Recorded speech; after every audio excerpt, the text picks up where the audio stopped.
J'ai cherché longtemps, j'ai même commencé par être instite, j'ai travaillé dans la mode et puis j'ai mal fini dans le droit. Quand j'étais tout petit, je voulais être éboueur parce que je voulais être à l'arrière des camions en étant transporté comme ça. Et puis après quand j'ai grandi un peu vers 8-10 ans, je voulais être archéologue. Le nez dans la boue pendant des heures, ça me semblait fascinant. Oh, mais qu'est-ce que c'est que ces questions? Je l'aime, mais il faut dire mieux, non? Ah, moi, je pense qu'elle est extraordinaire.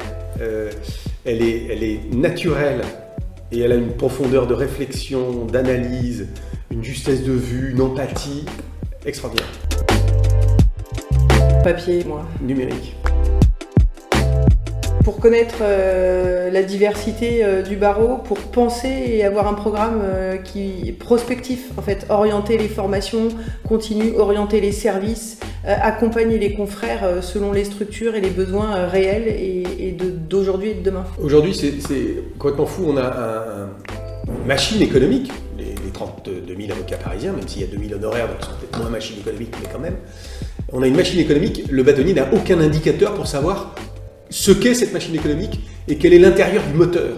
Si on n'a pas ces indicateurs-là, je ne vois pas comment on peut gouverner, le faire et pour le barreau de Paris et en accord avec le Conseil national des barreaux. Oh là là. L'aviron bayonnais. Il faut qu'ils aient une vision, il faut qu'ils puissent voir la carrière qui va être à la leur, pas simplement le métier, parce qu'un certain nombre ne resteront pas avocats ou feront autre chose et redeviendront avocats. Donc il faut qu'il y ait une visibilité de carrière, il faut qu'ils comprennent qu'ils s'ancrent dans une carrière et pour ça l'ordre doit être à leur côté.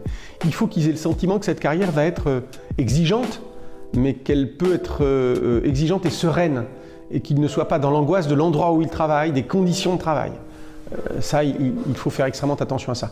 Il faut leur permettre de vivre à côté.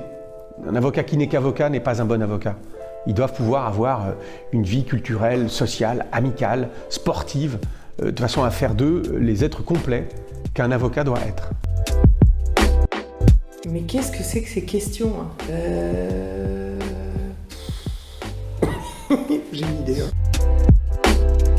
Ben ça, on dira après.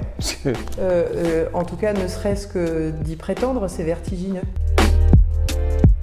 Alors j'ai pensé au contrôle fiscal, il n'est pas encore tombé, mais je ne témoigne pas d'impatience, avec que les choses soient claires. En fait, le truc n'était pas préparé, mais devant l'espèce de litanie des deux ministres qui répétaient des choses à l'encan comme ça, je leur ai fait un petit résumé de ce que nous étions, de l'indépendance et de l'unité que nous devions avoir, et de la tranquillité dans laquelle on devait nous laisser voir du modèle que nous pourrions être.